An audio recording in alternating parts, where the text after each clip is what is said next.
So hey, I'm on the floor again. Or still. Whatever. The room has still not been fixed up all the way. So that's great. I have a Gryffindor tie on because I found it randomly when I was cleaning. And I've just not taken it off. So here we are. It's a Velcro tie in the back. You just stick it on like it's a necklace thing, basically. So yeah, I've just got my Gryffindor tie on while recording. So it's amazing. So this week's book, I said it was a mystery, but you have figured out what the mystery is by the title of the video. I'm reviewing The Love Letters of Adelard and Lily. So I read this book, I think it was probably just a few months ago, but I read it in less than 24 hours. It was really good. I started at night and then just kept reading and reading. And the next day I read a while and then finished it midday, basically. Yeah, it was on the weekend I had started it, and I just finished it that fast. And my mom had read it before me, and she took over 2 or 3 weeks to read it. So, yeah. But it was really good. And I hope that you have an interest in it, and you read it as well, and you like it as much as I did. So, the summary I did, of course, base it off of what I found in the cover of the book, because this is a hardcover book, and I just probably messed up the mic right there by hitting it with the book, I think. So that's amazing. And here I go with the summary. Lily Michaels Ryan is obsessed with the tragic medieval love story that is The Love Letters of Adelard and Heeeeey, which is, I'm guessing how you say it, because it's Heeloise. Heeeeey? Something like that. But sadly, she can't live in a story like that. She is off her meds and is failing classes, so she probably won't be allowed to visit her father over the summer. Lily doesn't know much about Abelard Mitchell other than he has a name in common with a character in one of the best love stories of all time, in her opinion. It isn't until she impulsively kisses Adelard in the principal's office do they start talking, and as it turns out, he has also read The Love Letters of Adelard and Heeeeey. They exchange texts, hang out, and inevitably fall for each other. But when things get a little difficult with Adelard, she starts doing what she does best, destroy things. I kept messing up. The pen it lets out a lot of ink when I was writing, so it just kind of made all the words look like different words. So that's why I messed up a lot. But that is the summary, and I hope it got you hooked, and I can explain some things further about the book. So, the age range, well, this is, of course, a teen book, so I'd say 13 plus, like I usually say for a teen. And the reason I say it's like a teen thing is because of what goes on in the book. Because, of course, by the summary, you have already guessed, it is a romance. It's a teen romance. So, of course, teens read it. And I really love this story overall and how the author brought this story, made this story. And Lily, she does mention a few, she is who tells the story. She does mention or talk about a few things that are a little more adult. Just saying, let's put that out there. And my rating for this book, I'm giving it a 9 out of 10. There are very few books that I don't like, And I think the only one I have reviewed on here is Unlovely.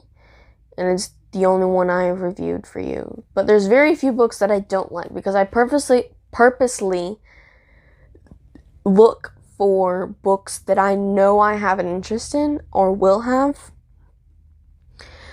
And so basically the only books that I don't like so far are Unlovely and ones I was forced to read for school. I think there was a few on the Battle of Books list, which was also for school, so I guess, yeah.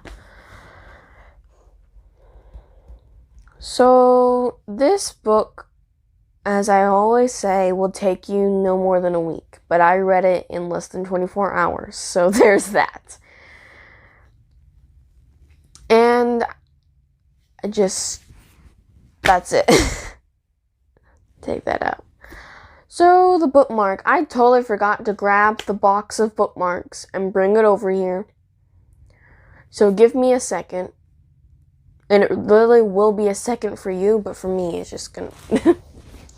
So here's the box of bookmarks, and I'm just gonna search through it real quick. There's the book that made me cry. There's the other one. There's the other one.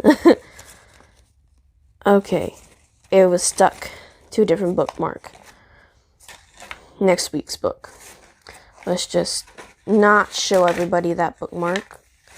That'd be awesome. There.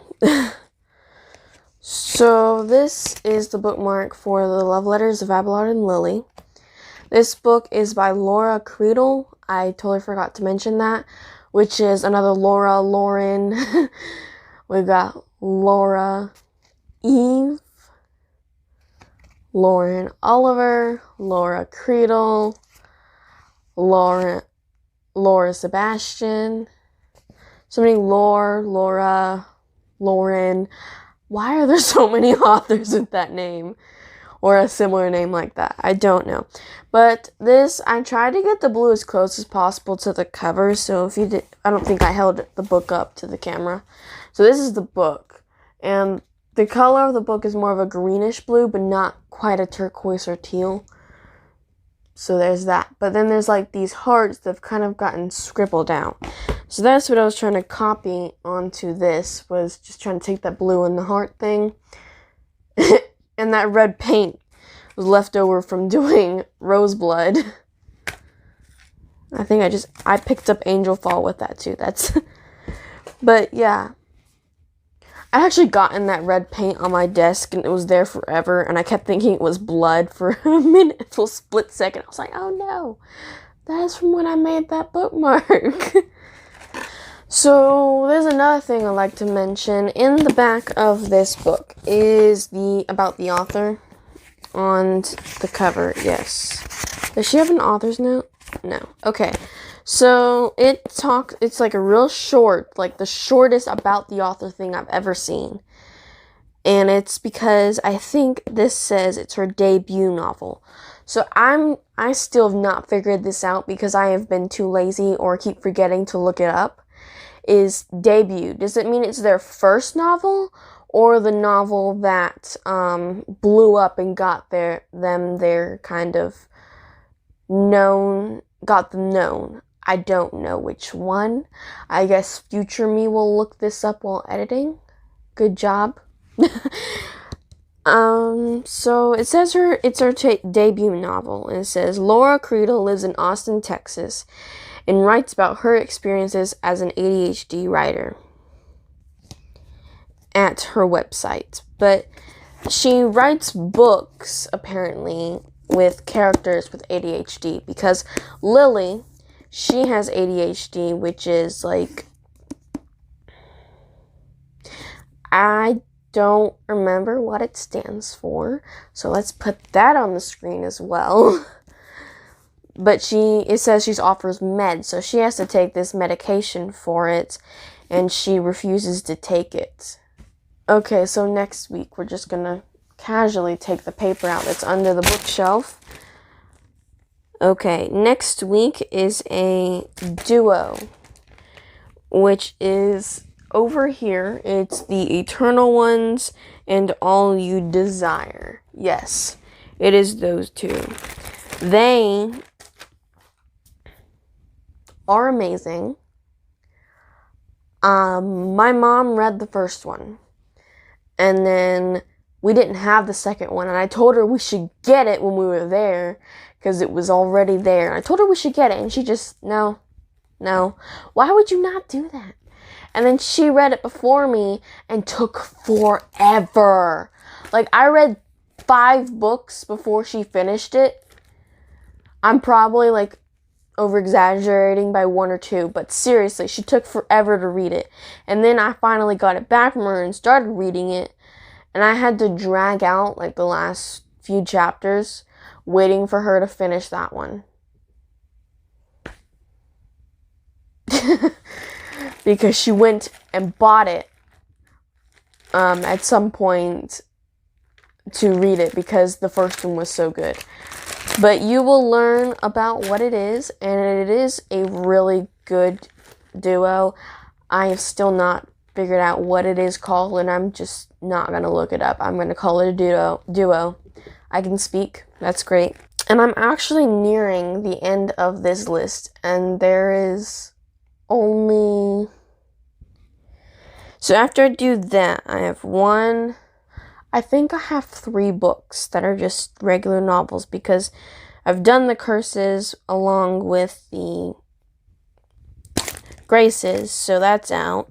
And then The Son of Neptune is the second of the Heroes of Olympus, which is right here.